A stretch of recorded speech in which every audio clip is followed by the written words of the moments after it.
Hello friends, welcome back to my channel. আশা করি সবাই ভালো আছো, আমিও ভালো আছি।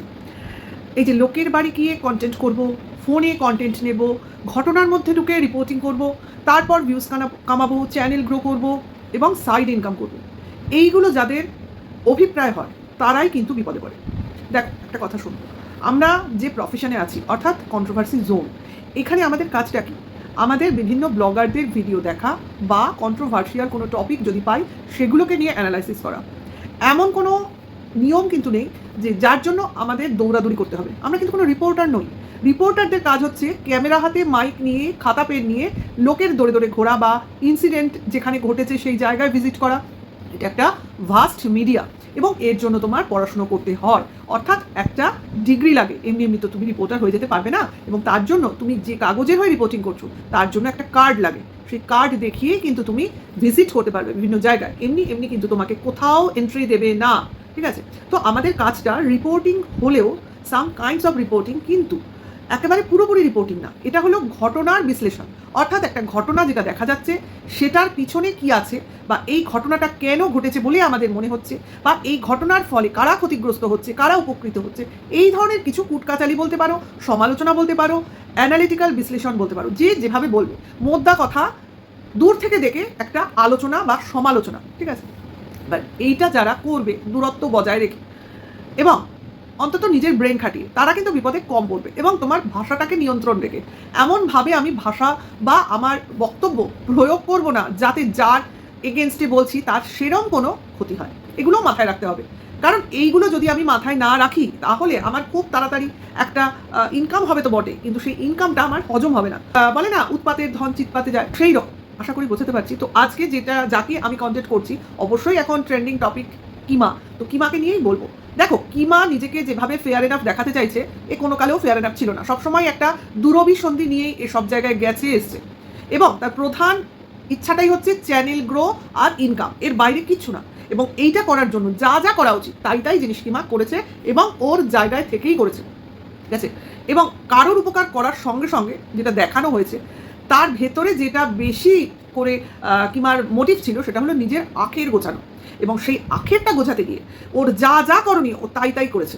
অর্থাৎ বাচ্চার মা যাতে কোনোভাবেই তার শ্বশুরবাড়িতে ফিরতে না পারে, বাচ্চার বাবা যেন বাচ্চাকে দেখিয়ে বা বাচ্চার বাবাকে দেখিয়ে এই কিমা ভিউয়ার্সদের সন্তুষ্ট রেখে ইনকাম করতে পারে। এখন তো শুনছি বাইরের থেকে সমস্ত ভিউয়ার্সদের কাছ থেকে যে সাহায্য চাওয়া হয়েছিল সেটা কিমার মাধ্যমে, এবং কিমা এটা প্রথম থেকেই বলছে যে এই সব ব্যাপারে কিমার হাতই প্রধান ছিল, এবং সেই হাত ধরে বেচেও ইনকাম করেছিল। এবার পুরোটা করেছে কি করেনি সেটা তো কিমা জানে, আর আমরা অনুমান করতে পারছি পুরোটা কেউ এত সাধুপুরুষ নয়, সবটা গিয়ে উজাড় করে দেবে কারুকে। হ্যাঁ, হয়তো দেবে কিছুটা, বাকিটা নিজের আখেরের জন্য রাখবেই রাখবে। এবং সেই জায়গা থেকে আজকে যে অ্যামাউন্টগুলো আমাদের সামনে চলে আসছে সেটা আপাতত সবার জানা হয়ে গেছে, অর্থাৎ 5 লাখ, 25,000, 2 লাখ, বিভিন্ন অ্যামাউন্ট, এগুলো শোনা হলো আমাদের। এর বাইরেও কিন্তু অনেক কিছু হয়েছে, ভাবতে পারো তো? পারছো না নিশ্চয়ই। যাই হোক, মানে কারা এরা যারা এইভাবে উজাড় করে দান করতে পারে, আর এরা কারা আমরা দেখতে পাচ্ছি যারা কিনা সেই দান নিয়ে নিজের জীবন সাজাতে পারে। অ্যাকচুয়ালি এদের নিজের খাটনির পয়সায় রোজগার করার মুরদি নেই, লোকের কাছ থেকে নেব, সেই পয়সায় নিজেরা আয়েশ করব। এই সব যাদের টেন্ডেন্সি থাকে, অর্থাৎ মান সম্মান বোধটা কম থাকে, ভিক্ষাবৃত্তিটা রক্তে থাকে, তো তারা আর কি করবে? এগুলো তাদের স্বভাবেরই প্রতিফলন আমরা দেখতে পাচ্ছি। আজকে বেচুরা এই জায়গায় হয়তো আসতো না যদি না কিমা তাদের বাড়িতে প্রবেশ করতো, ঠিক আছে? কিন্তু কিমা এদের লোভ দেখালেও প্রশ্ন তো এখানেই ওঠে, এরা লোভ করবে কেন? এরা যদি ভালো মানুষ হবে তাহলে এই অসৎ উপায়ে উপার্জনের লোভ দেখালেও এরা লোভী হবে কেন? আসলে এরা জন্মলোভী, বাদ বাকিটা পরিস্থিতির চাপে হয়ে গেছে, ঠিক আছে? অর্থাৎ এই ফ্যামিলির প্রতিটা লোকই হলো অলস, ঘরের জন্য করতে পারে কিন্তু বাইরে খাটনি করে রোজগার করবে সেই পরিশ্রমটা এরা করতে পারে না। না বাবা না ছেলে, আর মা কোথায় যাবে? মা তো সংসারেই খাটনি করে কুল পায় না, আর এখন তো তার শরীরের যা দশা সে আর বেশি কিছু করতেও পারবে না। সঙ্গে রেখে দিয়েছে নাতিকে, যে নাতি কিন্তু ক্রমশ বড় হচ্ছে, এবং যার দৌরাত্ম বাড়ছে বই কমছে না, এবং সেই দৌরাত্ম এদেরকেই সহ্য করতে হচ্ছে। উপায় নেই, কারণ কন্টেন্ট করতে গেলে একমাত্র সম্বল এই নাতি। এই হলো প্রসঙ্গ। তো এইখান থেকে কিমার চলার পথ শুরু হয়েছিল আজকে প্রায় 2 বছর আগের থেকে, ঠিক আছে? মানে প্রায় 2টো পুজো কেটে গেল। তো সেই রকম 3টে পুজো আসতে চলেছে, 3 নম্বর পুজো আসতে চলেছে। তো কিমা যে পরিমাণ টাকা আত্মসাৎ করেছে, টাকা পয়সা যাই বলো না কেন, সেটা তো এখন ওয়াইটিতে আলোচনার বিষয়। এবং সেই টাকা দিয়ে আজকে কিমা লাখপতি তো বটেই, এবার কোটিপতি হয়েছে কিনা সেটা তো একমাত্র কিমাই বলতে পারে। তো সেটা কথা নয়, কথাটা হচ্ছে যে কিমা এখন কিছুদিন ধরে বেচুর ওই লাস্ট লাইভটা করার পর একটু ক্ষিপ্ত হয়ে দুটো ভিডিও আর দুটো লাইভ করেছে, এবং তাতে বেচুর পোল খুলতে শুরু করছে বলে বিভিন্ন গল্প দিয়েছে, যদিও কোনোটাই নতুনত্ব নেই, শুধু কিছুমাত্র কথা নতুন, অর্থাৎ বেচুকে রামছাগল বলা বা বেচু কীভাবে টাকা নিয়েছে বা টাকা দিয়ে পুরো বাড়ি সাজিয়েছে সেটাকে আবার সেই কথার উপর শিলমোহর দেওয়া, তারপর বেচুর সঙ্গে এচুর রিলেশনটাকেও একটা সম্মতির জায়গায় রাখা, আর বেচুর মাকে লোভী সাব্যস্ত করে মনিকা বলা, এই জিনিসগুলো কিছু ক্লিয়ার করেছে। তো সেই জায়গা থেকে আজকের একটা ভিডিও, আজ না গতকালের একদিন আগের ভিডিওতে কিংবা কিছু ভিডিওতে বলেছে যে তার বিরুদ্ধে কিছু সাজানো হচ্ছে প্ল্যান, অর্থাৎ পেছনে মানে হুড়কো দেওয়ার জন্য, যাতে কিনা একটু হলেও কিমা সমঝেছে বলতে পারো, মানে ভয় পেয়েছে। কারণ তারপর তো আর ভিডিও লাইভ আসেনি, একটা পোস্ট এসেছে যে শরীর ভালো না, ইচ্ছা নেই, কেঁদে ফেলবো, আমার পেছনে লাগা হচ্ছে, আমার মেয়ের পেছনে লাগা হচ্ছে, ইত্যাদি ইত্যাদি বলে একটা ভিডিও আর পোস্ট এসেছে। তো সেখানে কিমা বলছে যে আমি তো কিছুই বললাম না, তার পেছনেও আমাকে এইভাবে ফাঁদে ফেলার চেষ্টা করা হচ্ছে।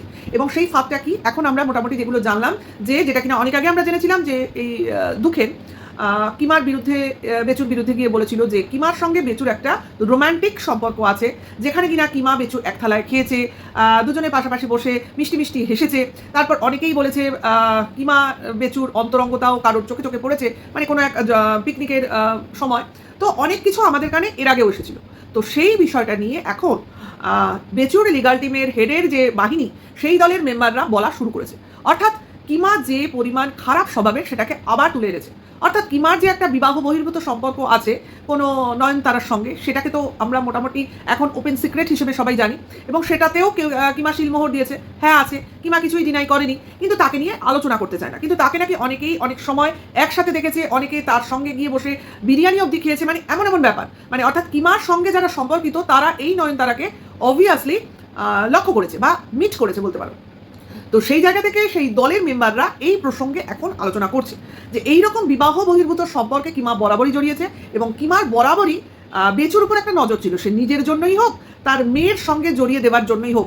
এই কথাটা যখনই শুনলাম, সঙ্গে সঙ্গে আমাদের মনে হলো যে এই প্রথম থেকে বাজলো বিয়ের বাজনা, যখন এই কিমা বলেছিল, এই আমরাই কিন্তু বলেছিলাম কিমার মেয়ের সঙ্গেই কি বেচুর কোনো সম্পর্ক হতে চলেছে, তখন এই কিমাই ক্লারিফিকেশন দিতে বসে পড়েছিল, আমার মেয়ের সঙ্গে বেচুর মামা ভাগ্নির সম্পর্ক, এই ধরনের কথা যারা বলে তারা অতি নীচ মানসিকতার লোক। এবং তখন এই বাহিনীর মেম্বার কিমাও ছিল, তার পক্ষের লোকজনও কিন্তু এগুলোকে ডিনাই করেছিল এবং এগুলোকে অত্যন্ত নীচ মানসিকতার কথা বলে আখ্যা দিয়েছিল। কিন্তু আজকে তারাই বলছে, তার মানে এই কথাগুলোর মধ্যে সত্যতা আছে। কারণ তখন আমাদের এই জিনিসটা যদি চোখে লাগে, আজকে সেই জিনিসটাই যখন তাদের পক্ষ থেকেই বলা হচ্ছে, তার মানে কথাটাই যুক্তি ছিল এবং কথাটা তখন হলেও সত্যি ছিল, যেটা কিনা মানে প্রকৃতপক্ষে ঘটতে পারেনি, কিন্তু ঘটার মতো অবস্থায় যেতে পারতো, অর্থাৎ কিমা চেয়েছিল কিন্তু হয়নি। অর্থাৎ এখানে আমরা এইটুকু বুঝতে পারছি, বেচুকে কিমা এখানে মানে টার্গেট করেছিল এবং মোহরা বানিয়েছিল তার নিজের মেয়েকে, যদি মেয়ে না পারে সে নিজেও হয়তো টার্গেট করতো, হলেও হতে পারতো, মানে সেটা বেচুর উপর তোমার পুরোপুরি নির্ভর করতো যে বেচু কী চাইছে। সেখান থেকে কিমা প্রথম থেকে যে টার্গেটটা নিয়েছিল সেটাই কায়েম থাকার জন্য কোনোভাবেই চাইনি যাতে টিনু তার সংসারে ফিরে আসে, এবং সেই সংসারটাকে সে নিজের সংসার বানাবার চেষ্টা করছিল, কিন্তু করতে পারেনি। ওই যে বাপের বাড়ি কথাটা আসছিল, আরে হয় বাপের বাড়ি বানাতো, নয় শ্বশুর বাড়ি বানাতো, নয় মেয়ের শ্বশুর বাড়ি বানাতো, কিছু তো একটা বানাতো, যেটা কিনা বানানো সম্ভব হলো না, কারণ বেচু মাঝখান দিয়ে পছন্দ করে বসলো কোনো এক শিউকে, ঠিক আছে। এবং তাতে কিমার কোথাও না কোথাও ফাট ছিল, আমরা দেখেছি ওই সময় যখন শিউর সঙ্গে বেচুর কিছু গাড়িতে জার্নি আমাদের সামনে আসছিল, তখন কিমা প্রচণ্ড রাগ করেছিল, অভিমান করেছিল, এবং সেটা বেচু এক ভিডিওতেও বলেছিল কিমাদি হয়তো আমার উপর কিছুতে রাগ করেছে, কিন্তু সেই রাগটা আমি ঠিক ভাঙিয়ে নেব। আমার মনে পড়ছে, একটু একটু আমারও মনে পড়ছে, আরে ভাই বয়স হয়েছে, কিছু কিছু জায়গা ভুলে যায়, কিন্তু ওই যে মেমোরি রিকল করলে আস্তে আস্তে আবারও মনে পড়ে যায়। তো এই জায়গাটায় গিয়ে কিমা ভাবতে বসেছিল যে জায়গাটা আমার করবো ভেবেছিলাম, কারণ অত্যাধিক এই গিফটস নিয়ে বাইরের মানে উদারতা লাভ করে করে যে মানে কি বলবো নিজের ভান্ডারটা বাড়াচ্ছিল, সেটাকে আরও বড় করার জন্য অনেক কিছু প্ল্যান প্রোগ্রাম কিমা করে ফেলেছিল। তার মধ্যে একটা প্ল্যানের কথা আমি ছোট্ট করে তোমাদের বলতেই পারি।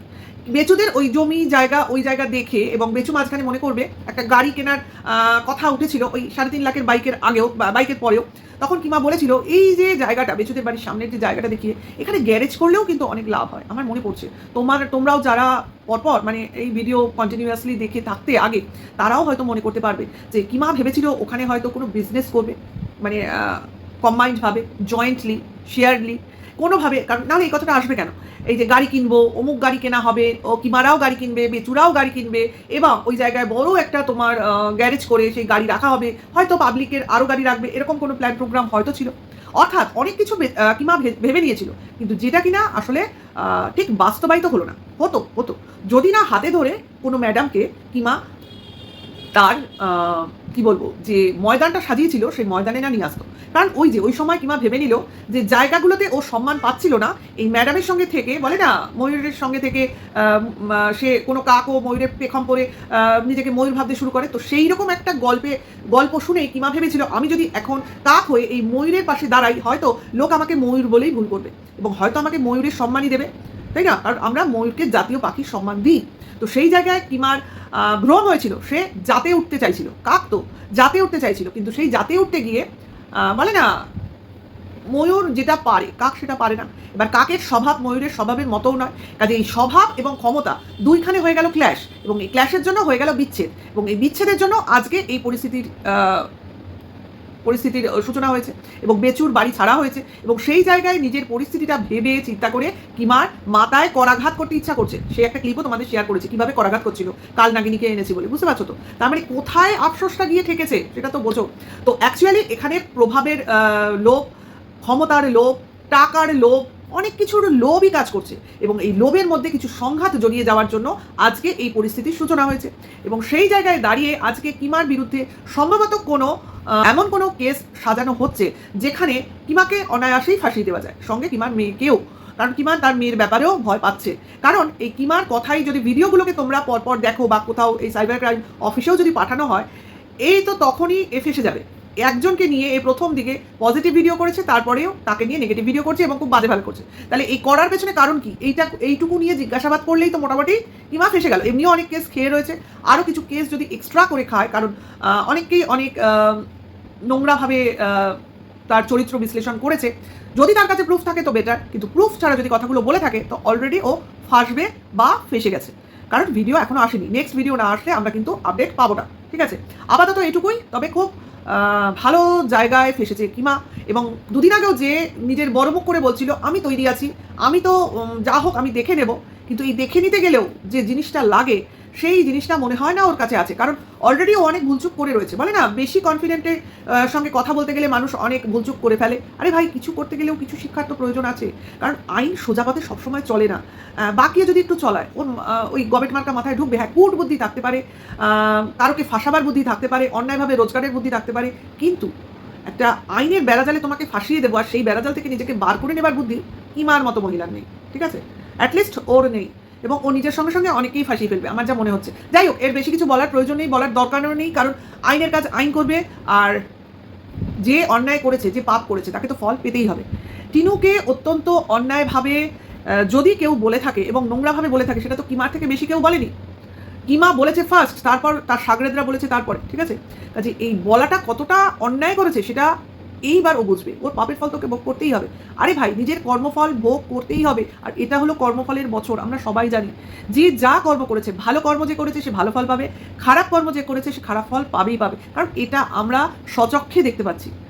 তো বজরংবলী তার কামাল দেখাচ্ছে, ঠিক আছে? শুধু পুজো করলেই হয় না, নাম গান করলেই হয় না, পুজো তো সবাই করে, পাপীরাও করে, দেবতারাও করে। কাজেই ঠাকুর পুজো সবার নেয়, কিন্তু কর্মফল যাকে যার দেওয়ার তাকে সেটাই দেয়। তো এটুকুই। নেক্সট ভিডিওতে আবার দেখা হবে। ভালো লাগলে লাইক কমেন্ট শেয়ার করো। সবাই ভালো থেকো, সুস্থ থেকো, আর এখনকার জন্য এইটুকু। Tata, by.